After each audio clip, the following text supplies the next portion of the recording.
3. Assalamualaikum warahmatullahi wabarakatuh. Hai teman-teman semuanya, perkenalkan nama saya Wafika Khairani. Saya berasal dari SMP Negeri 3 Muko-Muko, Provinsi Bengkulu.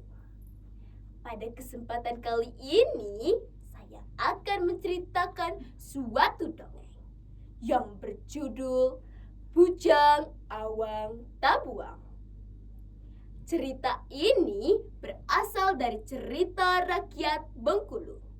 Kisahnya berkembang dari mulut ke mulut. Alkisah tersebutlah di kerajaan Peremban Panas. Hiduplah seorang raja bernama Raja Kramo Kratu Agung dan permaisurinya Putri Rimas Pangestu. Mereka hidup dengan penuh kebahagiaan. Namun, setelah 6 tahun menikah, kebahagiaan keduanya mulai terganggu. Pasalnya, mereka belum dikaruniai seorang anak. Khawatir siapa yang akan meneruskan kerajaannya, sang raja memanggil para kerabat untuk mencari jalan keluar. Keputusan pun tiba. Titah dan perintah mengharuskan Putri Rimas untuk diasingkan jauh ke dalam hutan rimba. Tahtanya sebagai permaisuri dicabut agar sang raja dapat menikahi perempuan lain. Tibalah Putri Rimas di tengah hutan. Masih dalam kesedihan, ia dikejutkan dengan kedatangan seekor harimau dan kera. Ia semakin kelimpungan. Pasalnya, kedua hewan itu dapat berbicara. Ternyata mereka adalah utusan para dewata untuk menjaga sang permaisuri yang sedang mengandung. Mereka juga membantu Putri Rimas untuk membangun sebuah gubuk kecil di tengah hutan. Setiap hari, kera tak pernah lupa membawakan makanan yang sehat dan bergizi untuk Putri Rimas. 9 bulan berlalu, akhirnya Putri Rimas melahirkan seorang anak laki-laki yang ia beri nama Bujang Awang Tabuang. Bujang dibesarkan dengan penuh kasih sayang oleh sang ibu dan kedua teman baiknya, harimau dan kera. Mereka berempat tinggal di satu atap.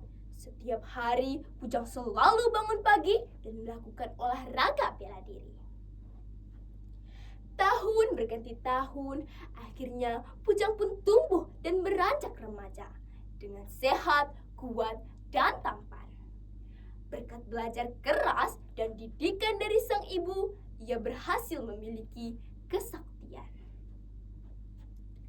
Pada suatu malam, Bujang bertanya kepada ibunya mengenai sang ayah.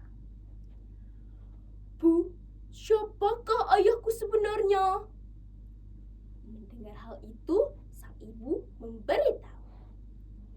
"Nak, sebenarnya engkau adalah anak seorang raja. Ayahmu bernama Raja Kramo Kratu Agung." Setelah mendengarkan hal itu, Bujang lantas meminta izin untuk bertemu sang raja. Ia ingin berkunjung ke istana. Sang ibu menyetujuinya, namun dengan satu janji. Bujang harus terus berhati-hati dan sebisa mungkin menghindari perkelahian, serta tidak membuat keonaran. Setelah berjalan berhari-hari, tibalah Bujang di kerajaan Peremban Panas. Seketika ia terkagum-kagum melihat kehidupan kerajaan yang ramai dengan bangunan megah.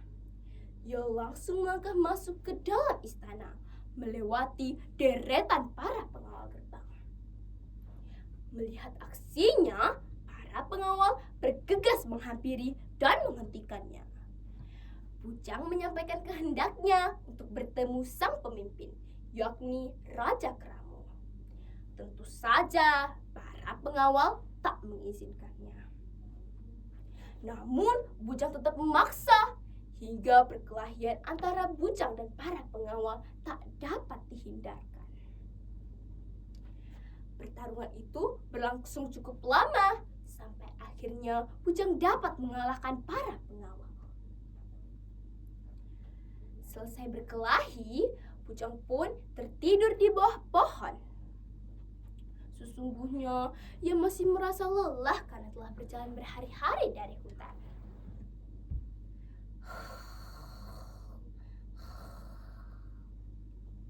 Tak disangka-sangka, suara dengkurannya membuat pilar-pilar istana bergetar.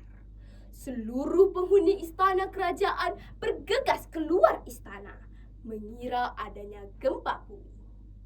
Getaran itu berlangsung berulang kali hingga patih kerajaan Pramban Panas menghampiri bujang. Ia memberitahu bahwa dengkuran bujang membuat pilar-pilar istana bergetar. Ia juga memerintahkan bujang untuk hengkang dari tempatnya beristirahat. Namun, bujang tidak memedulikan hal itu. Ia terus melangkah masuk ke dalam istana. Ia akan melawan siapapun yang mencoba untuk menghalanginya.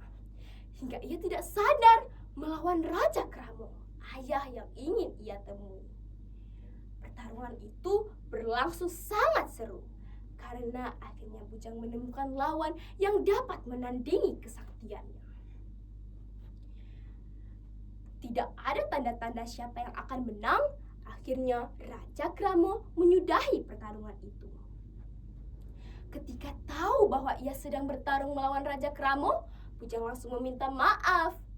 Ia memberitahu bahwa ia adalah Bujang Awang Tabuang, anak dari Putri Rimas Pangestu. Saat ibunya diasingkan, ibunya sedang mengandung dirinya. Terkejut mendengar cerita bujang, Raja Kramo langsung memeluk erat anaknya, meminta maaf atas kesalahannya selama ini. Keesokan harinya, mereka bergegas menuju hutan rimba untuk menjemput sang putri. Tak lupa, harimau dan kera juga ikut turut diajak ke istana. Sejak saat itu, keluarga pemimpin kerajaan Pramban Panas hidup dengan bahagia di dalam istana.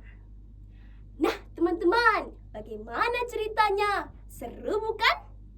Demikian saya akhiri. Wassalamualaikum warahmatullahi wabarakatuh.